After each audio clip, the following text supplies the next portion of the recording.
අප්පච්චි අද හවස අඳුන බලද්දි කාත් එක්කද කතා කළේ? දෙයියොත් එක්ක නම් වෙන්න බෑ. මට ඇහුණා අප්පච්චි කාට හරි බයිනවා. කියන්නකෝ අප්පච්චි.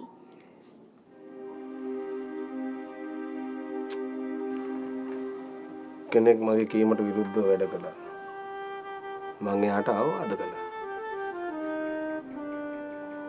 කවුද ඒ කෙනා?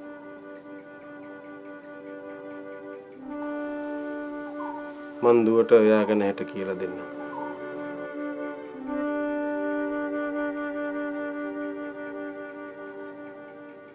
අප්පච්චි ඇයි මගේ දුවේ?